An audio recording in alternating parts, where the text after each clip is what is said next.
2019 ते 2024 या 5 वर्षात महाराष्ट्राचं राजकारण कधी नव्हे इतकं बदललेलं आहे। दोन पक्ष वेगळे झाले, पक्षांचे प्रमुख बदलले, मात्र परमपदांबद्दलचाच पेच आणि पदांबद्दलचा काही पेच बदललेला नाहीये। 2019 ला मुख्यमंत्री पदावरून युतीमध्ये वाद रंगला होता आणि यंदा गृह खात्यावरून तोच वाद रंगत असल्याचंच बोललं जात आहे। पाहूयात हा रिपोर्ट। 2019च्या निकालानंतर मंत्रालयातल्या 6व्या मजल्यावरची ही मुख्यमंत्री पदाची खुर्ची सगळ्या घडामोडींना कारणीभूत होती। त्यामुळेच 2019ला मवियाचा जन्म झाला। 2022ला शिवसेना फुटून शिंदे त्या पदावर आले। नंतर वर्षभरानं आपण कधीच मुख्यमंत्री न झाल्याची सल बोलत अजित पवारांनीही शरद पवारांची साथ सोडून महायुतीची वाट धरली। ज्या पदांमुळे 2019ला महाराष्ट्राच्या राजकारणाची सगळी समीकरणं बदलली, त्या बदललेल्या समीकरणांना त्याच पदांनी पुन्हा त्याच परिस्थितीवर आणून ठेवलंय। 2019ला अखंड शिवसेना मुख्यमंत्री पदाचा बाटा मागत होती। भाजप मुख्यमंत्रीपद न देण्यावर ठाम राहिली। 2024ला शिंदेंचे नेते गृहमंत्री पदासह इतर खात्यांवर दावा सांगतायत। सूत्रांच्या माहितीनुसार भाजप ते देण्यास तयार नाहीये। वर्ष, तारखा आणि पक्ष बदलले असले तरी परिस्थिती मात्र बदललेली नाही। 2019च्या निकालानंतर जिथे अखंड शिवसेना होती, त्याच मागण्यांवर शिंदेंची शिवसेना आजच्या घडीपर्यंत ठाम आहे। 2014ला भाजपला न मागता पाठिंबा देणाऱ्या शरद पवारांनी शिवसेनेची बार्गेनिंग घटवली होती। तेच काम 2024ला अजित पवारांनी फडणवीसांना मुख्यमंत्री पदासाठी पाठिंबा देत शिंदेंच्या शिवसेनेबाबत केलं। 2019ला हुलकावणी दिलेल्या मुख्यमंत्री पदाची खुर्ची फडणवीसांना पुन्हा खुणावतीये। हे आमचे देवेंद्र फडणवीसजींनाच मुख्यमंत्री करतील एवढा विश्वास आहे आणि मी आज शुभेच्छा द्यायला झाली आहे। 1,00,000% देवेंद्र फडणवीस साहेबच मुख्यमंत्री बनतील। ते काळ्या दगलावरची पांढरी रेघ आहे। 2022 पासून मुख्यमंत्री राहिलेल्या शिंदेंचे नेते नंबर 2च्या पदासाठी आग्रह धरतायत। आम्ही आमची मागणी केलेलीच आहे की गृहमंत्रीपद आदरणीय शिंदे साहेबांना मिळावं। भाजपने गृह खातं दिलं पाहिजे अशी आमची अपेक्षा आहे आणि मला वाटतं त्याला जास्त आडेवेडे भाजपही घेणार नाही असं एकंदरीत मला माहिती आहे। तर याआधी 4 वेळा उपमुख्यमंत्री होऊन रेकॉर्ड बनवणाऱ्या अजितदादांचे नेते यंदा भाजपला पाठिंबा देत आहेत। 4 वेळेला का 5 वेळेला उपमुख्यमंत्री झालो, माझं तर रेकॉर्ड झालंय, पण तिथंच गाडी थांबते, पुढं काही जाईना। मला मनापासून वाटतं की मी राज्याचा प्रमुख व्हावं। 2019ला महायुतीनं फडणवीसांच्या नेतृत्वात लढून जसा भाजपनं मुख्यमंत्री पदावर दावा सांगितला होता, तोच तर्क निकालापर्यंत तरी शिंदेंचे नेते यंदा देत होते। माझे नेते एकनाथ शिंदे साहेब आहेत। त्यांच्या नेतृत्वाखाली या महाराष्ट्राच्या निवडणुका लढलेल्या आहेत आणि सगळे नेते सांगत होते की एकनाथ शिंदे यांच्या नेतृत्वाखाली या लढाई आम्ही लढतोय।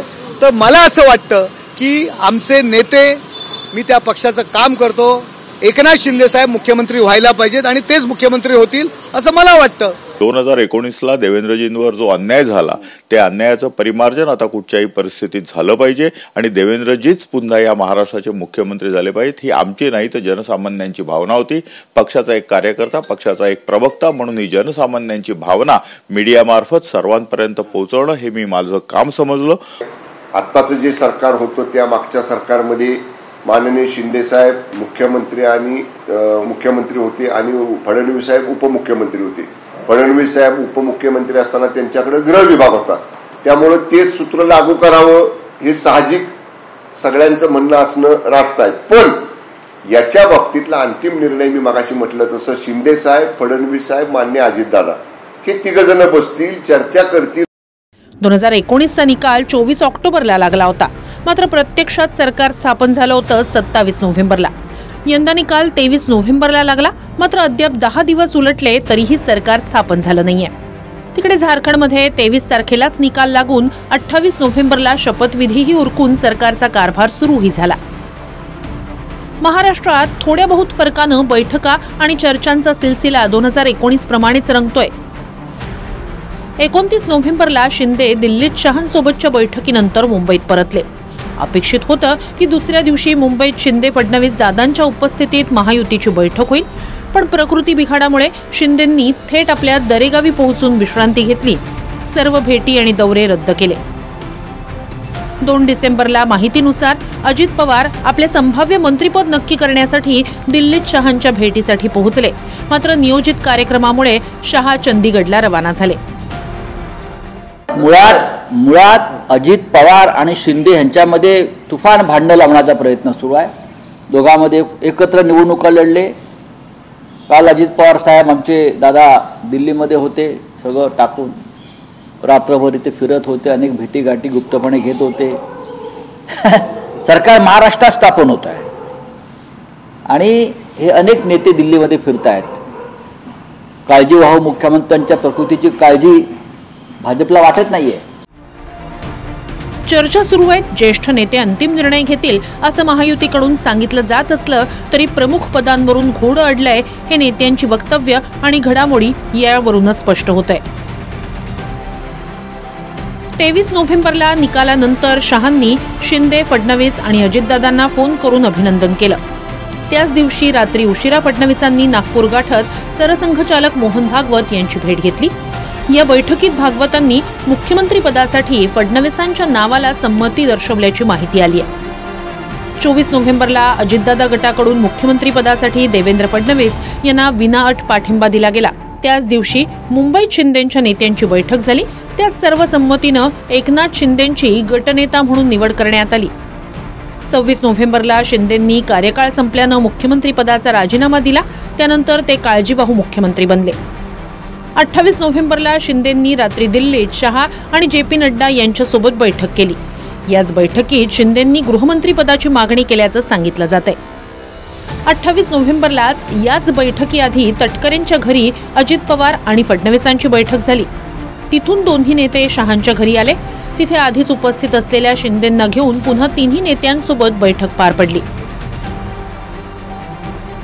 दिल्लीच्या बैठकीनंतर 29 नोव्हेंबरला महाराष्ट्रात महायुतीची बैठक होऊन सगळं चित्र स्पष्ट होण्याची आशा होती. मात्र दिल्लीहून परतलेले शिंदे प्रकृती बिघाडामुळे थेट आपल्या साताऱ्यातल्या दरेगावात गेले. शिंदेंनी सर्व नियोजित भेटी बैठका रद्द केल्या. इकडे 30 नोव्हेंबरला भाजपचे प्रदेशाध्यक्ष बावनकुळे यांनी राज्यपालांच्या आधीच स्वतःच ट्विट करत शपथविधी 5 डिसेंबरला होण्याचं जाहीर केलं. 1 डिसेंबरला शिंदे दरेगावातून ठाण्यात परतले. इकडे शपथविधी ठिकाणाच्या पाहणीसाठी पहिल्या दिवशी फक्त भाजप आणि अजितदादांचे नेते गेले आणि दुसऱ्या दिवशी शिंदेंचे नेतेही पोहोचले. यानंतर 2 डिसेंबरला भाजपचे गिरीश महाजन ठाण्यात शिंदेंच्या भेटीसाठी पोहोचले आणि दुसऱ्या दिवशी घशाचा त्रास आणि पांढऱ्या पेशी कमी झाल्यामुळे शिंदे ठाण्यातल्या ज्युपिटर रुग्णालयात दाखल झाले. जे लोक 2.5 वर्षापूर्वी 3 वर्षापूर्वी ईडी, CBI, दिल्लीचं गृहमंत्रालयाला घाबरून ज्यांनी शिवसेना फोडली आणि पळून गेले त्यांना 3 वर्षामध्ये असं कोणतं टॉनिक मिळालंय की ते दिल्लीला डोळे वटारून दाखवतायत, रुसे फुगवे करतायत, रुसून बसतायत. दिल्लीतली कुठली तरी महाशक्ती महाराष्ट्रामधला हा खेळ करताय. इथे कोणीही काय संकटमोचक शक्तीमोचक काय म्हणतात असं कोणी नाहीये बरं का. हातात सत्ता असल्यावर ते सगळे मोचक होतात आणि मोदक होतात. पण कुठे फसलंय? कोणी काही फसलं नाही. दिल्लीच्या सूचनेनुसार हे सर्व डोंबाराचे खेळ महाराष्ट्रात सुरू आहेत. दिल्लीतून डमरू हलताय त्यानुसार जो तो आपापल्या भागामध्ये उड्या मारतोय. मला वाटतं संजय राऊत मूर्ख माणूस आहे. त्यांनी आता सांगावं की कालपासनं गुलाबराव जुलाबराव म्हणत होते, आता आम्ही सगळे एकत्रित आहोत. आता त्यांना विचारा आता कसं वाटतंय. संजय राऊतांना काहीच काम राहिलेलं नाही. आता काय परिस्थिती झाली त्यांची तुम्हाला माहित आहे. तेव्हा बडबड करण्याशिवाय काहीतरी आगीत तेल टाकण्याशिवाय त्यांच्याकडे कुठे काहीच आता विषय राहिलेला नाही. त्यांना कोणी आता गांभीर्याने घेते नाही. सकाळपासून वाटेल ते बोलायचं, निरर्थक बोलायचं, हाच त्यांचा उद्योग सध्या सुरू आहे. त्यांच्याकडे जास्त माहिती असते कारण ते दिल्लीत असतात. म्हणून माझ्याकडे काय माहिती नाही, तुमच्याबरोबर बोललीत. चर्चा सुरू आहेत हे सांगतानाच शिंदेंचे नेते आपल्या भूमिकाही स्पष्टपणे मांडतायत. त्यातून अंतर्गत राजकारण कसं रंगतंय हे नेत्यांच्या विधानांमधूनच अधोरेखित होतंय. शिंदेंच्या सेनेकडून आधी संजय शिरसाट बोलत होते, दुसऱ्या दिवशी केसरकर आणि तिसऱ्या दिवशी गुलाबराव पाटील समोर आले. भाजपकडून आधी दरेकर, नंतर मुनगंटीवार आणि दानवे आपापल्या परीनं उत्तर देत राहिले. शिंदेंचा दबाव तंत्र बघून नंतर अजित पवार गटाचे भुजबळ पटेल यांनीही उडी घेत तेच तंत्र अवलंबलं. मुख्यमंत्री पदाची खुर्ची एकच आहे. उपमुख्यमंत्री 2 असले तरी त्या पदांसोबत मिळणारं गृह किंवा अर्थ ही खाती मुख्यमंत्र्यांनंतरची महत्त्वाची खाती मानली जातात. अजितदादांनी अर्थ खातं आपल्याकडे सेफ केल्याची चर्चा असली तरी शिंदेंच्या शिवसेनेकडून गृह सोबतच अर्थ खात्यावरही दावा आहे. या दोन्ही खात्यांची ताकद महायुतीचे तिन्ही नेते पुरेपूर ओळखूनही आहेत. शिंदे गटाने जास्त जागा मिळायला लढवलं, त्यांचे जास्त निवडून आले. आमच्या गटाला त्यामानाने फार कमी जागा मिळाल्या, त्यामुळे आमचे निवडून आले. परंतु त्याला स्ट्राईक रेट आपण म्हणतो. या अशाच वेळेला यांना हे स्ट्राईक रेट का आठवला? लोकसभेच्या स्ट्राईक रेटवर का बोलले नाहीत? तुम्हाला स्ट्राईक रेटबद्दल तर लोकसभेला जे काही झाला ना तुमच्या स्ट्राईक रेटचा, त्याच्यावर बोलता आलं असतं. त्याच्यामध्ये बीजेपी 1 नंबरला आमच्यामध्ये, आणि 2 नंबरला अर्थातच अजित पवार गट आहे, 3 नंबरला शिंदे साहेबांचा गट आहे. भाजप 1 नंबरचा पक्ष आहे, शिवसेना 2 नंबरचा आहे आणि ते 3 नंबरचे आहेत. तर तुम्ही त्यांच्या एवढीच आम्हाला पण जागा द्या, थोडंच आमच्या मागण्या.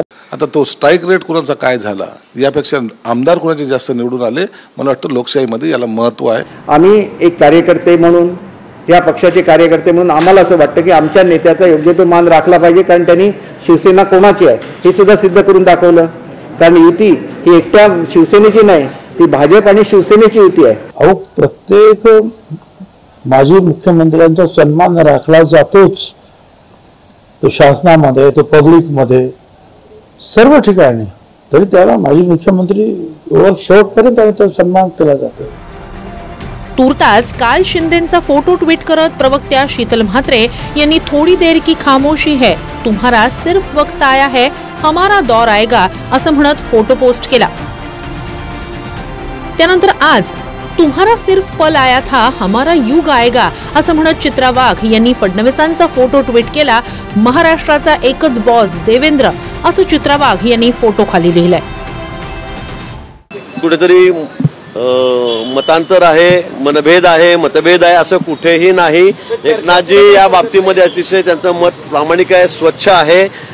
सगळी 5 तारखेची आमची तयारी सुरू आहे आणि मला असं वाटतं की ते स्वतः उद्यापर्यंत त्याची तब्येत जरा बरी होईल, त्यानंतर काही ते बैठकी घेणार आहेत. शासकीय काय असतील ते करतात. सध्या ते काळजी सरकार म्हणून काळजी मुख्यमंत्री पण आहेत, त्यामुळे ते बैठकी घेतील आणि ज्या सगळ्या गोष्टी सगळ्या बाहेर येत आहेत सूत्रांकडून आपल्या, तसं कुठेही मतभेद आमच्यामध्ये नाही. काय भेटले की नाही? भेट झाली, साहेबांची तब्येत बरी नाहीये, पण साहेब विश्रांती घेत आहेत.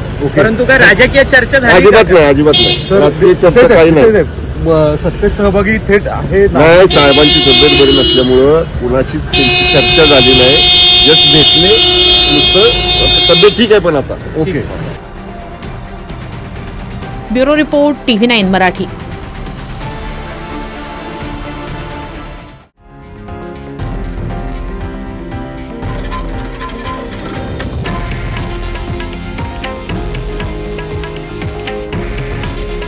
हे आहे देशातील नंबर 1 न्यूज नेटवर्क आणि आपण पाहत आहात TV9 मराठी.